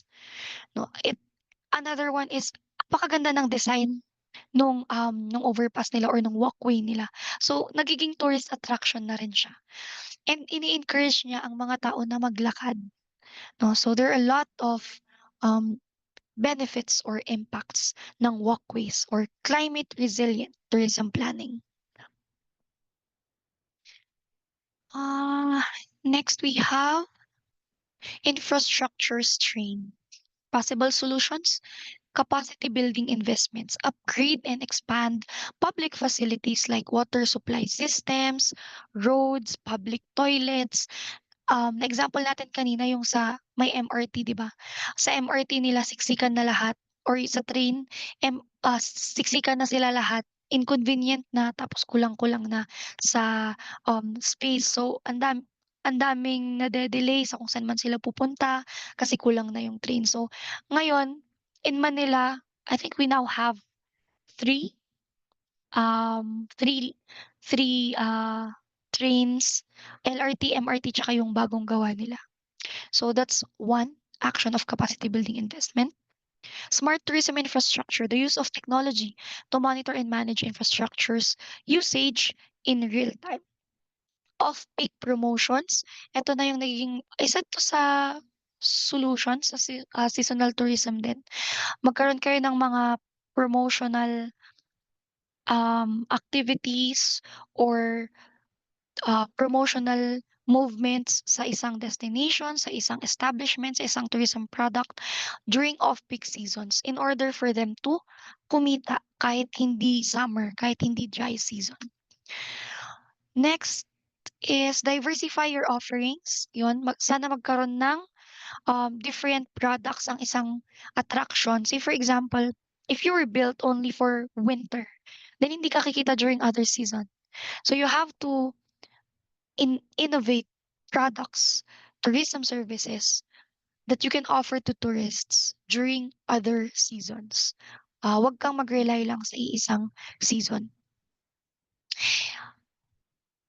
Ayun. So, now that we have identified examples of solutions, I want you to think of the most effective solution that came from whatever I have discussed or something that popped up in your mind na pwede ninyong i-implement or gawing research as tourism students, as students in the tourism industry. Because I think you're already third years, most of you, based on the registration form. May mga third years na dito and you're already taking your research or will take your research soon. And isa to sa mga pinaka ini-encourage ng mga instructors namin dito is doing researches that promote sustainability or sustainable tourism. Pwedeng digital solution, programs, activities, or whatever na sa tingin nyo makakasolve sa mga problems na na-identify ninyo kanina. Alright? Just to give you an example with eto pala, hindi ko na-mention kanina, other loss of cultural heritage. One solution is youth involvements in programs. Here in Baguio City, we have an art exhibit in Baguio that showcases local artists while promoting eco-conscious practices, and it is a festival called Ibagyo Festival. So the aim of this festival is to encourage the youth participate in different activities. Ano yung examples ng activities na ino-offer nila dito to promote culture and to showcase eco-friendly practices? Meron po silang tawag dito exhibits na nagbibida ng mga local artists. Merong folk arts, crafts, gastro art, etc. Food crawl or gastro art crawl, it means restaurant hopping. Authentic restaurant hopping. So you visit authentic restaurants in Baguio City that offer the foods na traditional foods na ino-offer sa Baguio City. You get to visit them if you join the gastro art crawls or food crawls. Ano pa, examples pa ng activities in this festival? Cultural and creative shows. Creative Sundays in Session Road. Every Sunday nagsasara ang Session Road, but during Ibagyo Festival, they close it for specific activities that highlight the culture of Baguio or the culture of Cordillera. So this is just an example of a very effective solution para sa cultural, you call this, loss of cultural heritage. So binubuhay nila yung drive ng mga tao to participate and learn and appreciate the culture. All right, so I will be moving you back to your rooms just for 5 minutes. Please choose the most applicable solution that you think will solve the problems that you have identified. No, please participate, everyone. Ang hindi mag-participate, walang certificate. All right. So I'll be opening the breakout rooms again with your same groups. 5 minutes only. Brainstorm ano man yung solution na maisip ninyo na pwede ninyong i-implement. All right. I'll be opening the rooms. If there are no questions.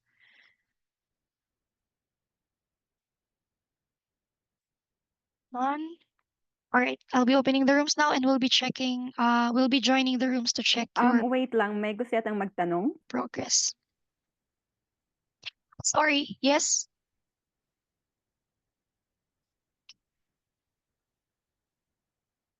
May Ano nag-unmute yung question? kanina.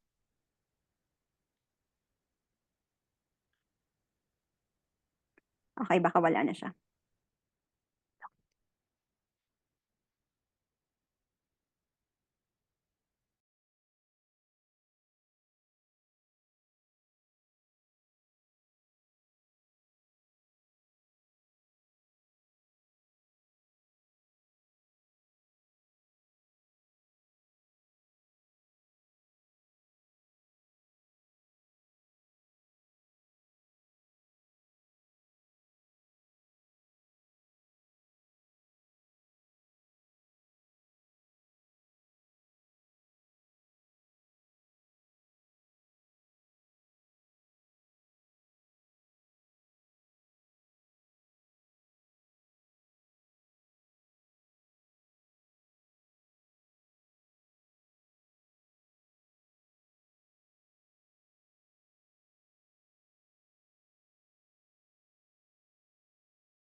Naka-mute ka? Sorry. Okay. So, okay, ganito na lang, no? Gagawin natin. First, I want to thank yung mga nag-participate during the discussion, no? Thank you so much. I encourage you to put in the chat box yung mga napag-usapan natin. First, the chosen destination, the problem, and the chosen solution. All right? So, since I think matatagalan kung mag-annotate pa tayo sa screen, just leave it in the chat. I'll be expecting 4 answers. Simulan mo na, Sir Emmanuel. You're from group 1. Number 1, the destination or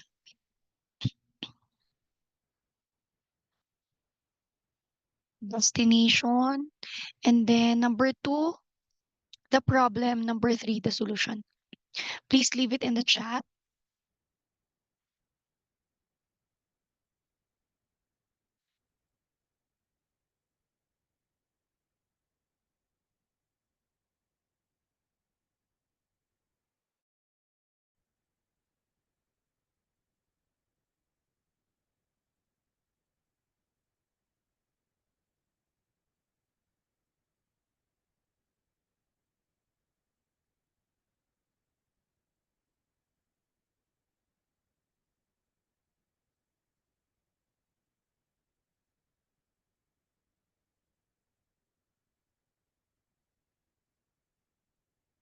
Representatives, I hope you're already writing sa chat natin. Ako na po maglalagay sa screen on your behalf.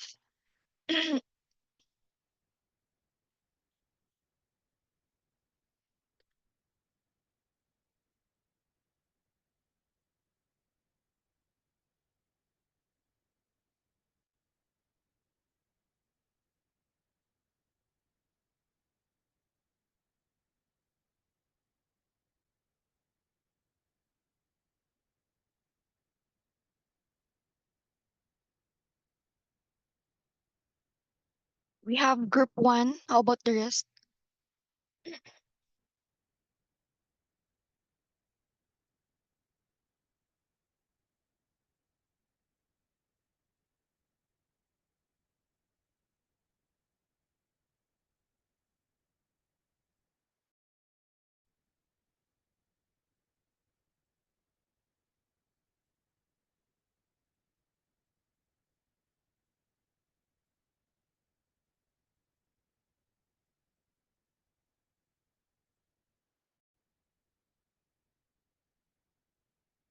Meron ba kaming inaantay na sagot? Group 2, 3, and 4?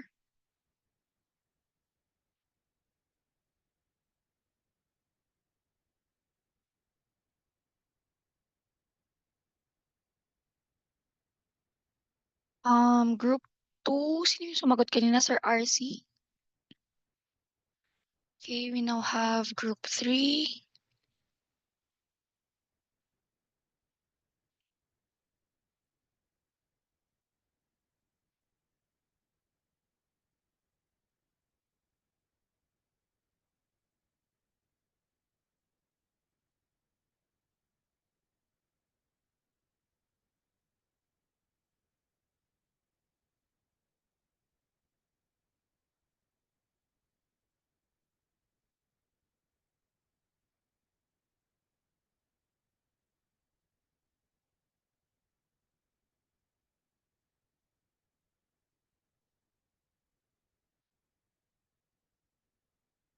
Group 4, Sir Roy.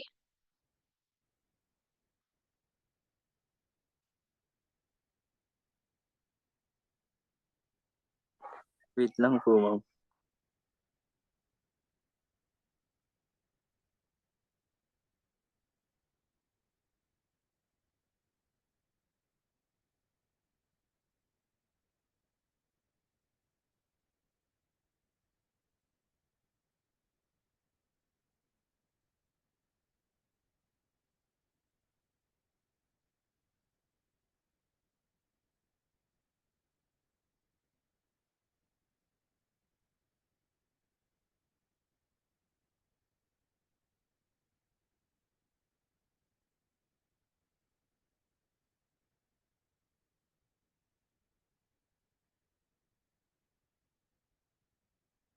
Hintayin lang po natin yung sa group 4.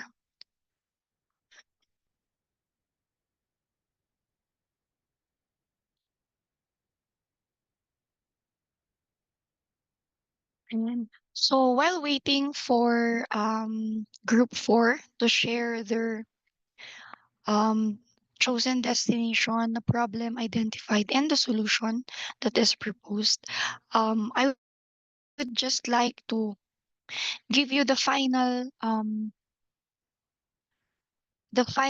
conclusion about the benefits of sustainable tourism. No? So number one po dyan sa environment, um, with the practices of sustainable tourism, we are going to be able to help mitigate the negative impacts of the tourism practices that we have or the tourism activities, such as building tourism attractions, providing tourism services, activities sa mga turista na nagli-leave ng carbon footprint sa ating environment. Apart from that, with sustainable tourism, we're able to create experiences and preserve the beauty of the tourism attractions for today's enjoyment and for the future generations. So we are able to sustain them in a long term or in a long term point of view. No?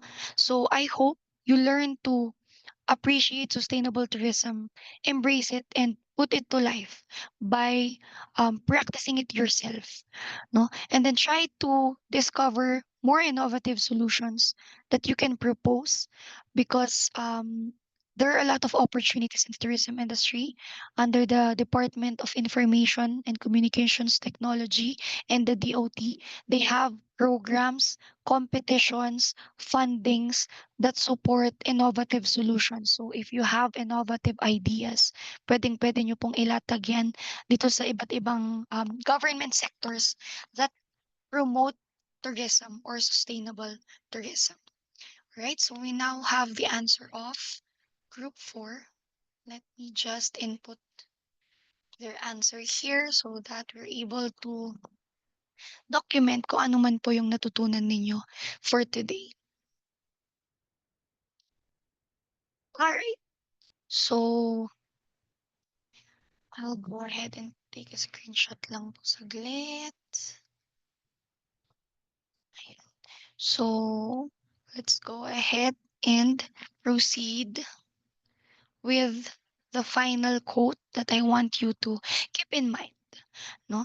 So, embracing sustainable tourism is crucial for preserving our planet's beauty, cultures, and economies. Alright? So, ladies and gentlemen, I hope na pagpatuloy niyo po ang pag-aaral ng sustainable tourism practices and i-implement po natin siya sa industry. And I encourage you as well to join competitions that encourage sustainable tourism practices. Hindi lang po kayo makakapag-contribute sa ibang schools and ibang individuals na may advocacy ng sustainable tourism, but you will also get to learn sustainable practices. Yun lang po. Thank you so much. Thank you po. Thank you. All right. Thank you so much to our speaker for that very comprehensive discussion about sustainable tourism. Now let's proceed to questions. When we were checking those questions that were posted in the registration form, I think everything is already answered during the discussion of the speaker. So for those who are here, if you have any questions that you think of at the moment, you can raise them now. So that is going to be faster. You can just unmute.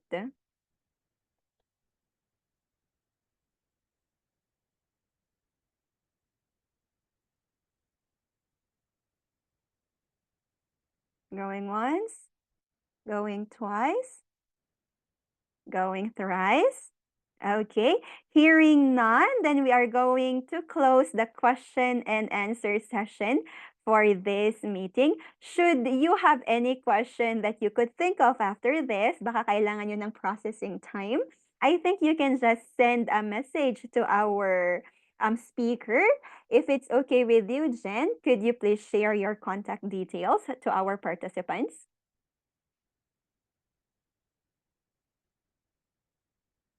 Okay, and while she's sharing her contacts to you guys, no, we would like to present our certificate of appreciation to our speaker for today.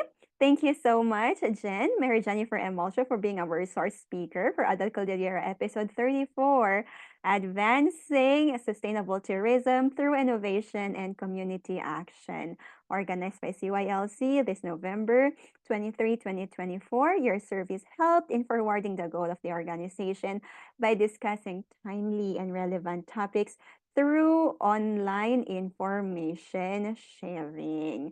Given this 23rd day of November 2024 at Baguio City, signed by yours truly, Jessica L. Bilad, the president of this organization. So once again, thank you so much to our speaker and of course our member. She is our member and we are very proud of her.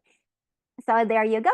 Now we would like to share our evaluation link. No? Please answer this evaluation form because like what you said, your attendance is based from this evaluation form. And we do hope that you are going to be objective in answering our evaluation form. Please pakibasa po dahil nagbabasa po talaga kami ng mga sinusulat po ninyong mga comments, mga feedback, even the numbers that you input there. So please take time to check it. Anyway, it's going to be open naman for 24 hours. So please don't forget to answer our evaluation form. Okay.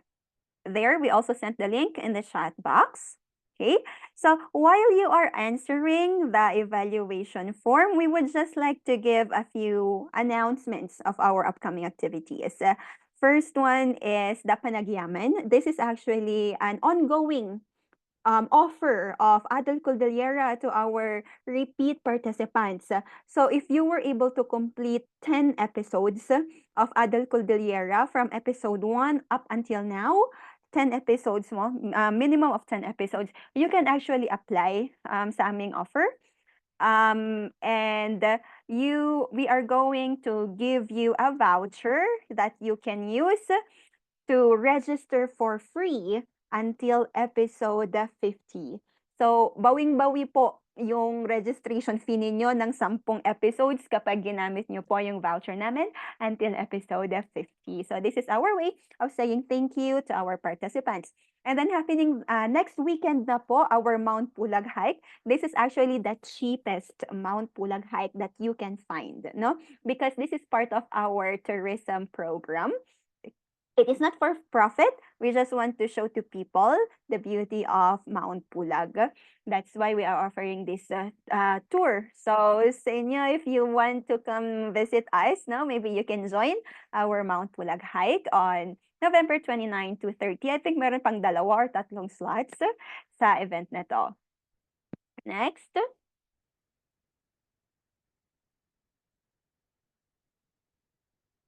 Okay. I think, okay, maybe, yun. Okay. Also, 2 weeks from now, from December 5, we are going to have our Project Hope certification training for mental health advocates. Okay, just to clarify, we understand that being an advocate is that's free. Everyone can be an advocate. But why do we offer a training for it? It's because it is just proper that we educate ourselves, no, on things that we are passionate about, so that when we go out to the community, we are more knowledgeable, we are more skilled on these advocacies that we support. This is the purpose of a Project Hope. Let's go. This is a 5-day training. December 4 pala. 5-day training, December 4, 5, 6, and then 7 whole day, and then December 14. This is purely online. So you can visit our page, Cordillera Young Leaders Club, should you be interested to join. And then connected to the discussion of our speaker, like what she said, educate yourself, attend trainings, attend certifications for sustainable tourism. We actually have this social enterprise summit on December 7. This is a physical event here in Baguio. So sa mga taga Baguio and malapit sa Baguio, we encourage you to participate in this event because you are not just going to learn sustainable businesses, okay? At the same time, we will also teach you on how to pitch in your projects to possible investors and funders. Yung sinasabi nga ni speaker natin kanina, merong DTI, merong DOST, merong how do you call DICT, who are actually funding these kinds of projects because ito talaga yung sinusupport nila. That's why we encourage you that you join us in our business summit happening on December 7 in Baguio City. So I think that's it for our activities, for our upcoming activities. Thank you so much. And before we go, could I ask everyone to please open your camera so that we can take a picture?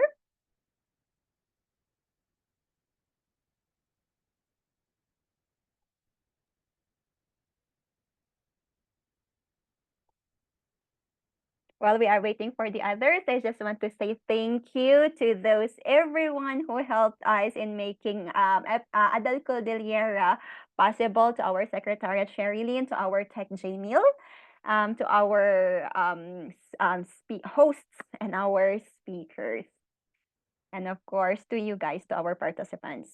Okay, and all your registration sa Adal Cordillera, they go for a cause. They do not go to our pockets. No, we use them to support our community activities.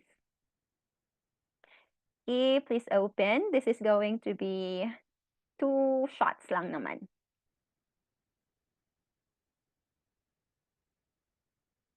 Okay, at the count of 3. 1, 2, 3. Next slide. 1, 2, 3.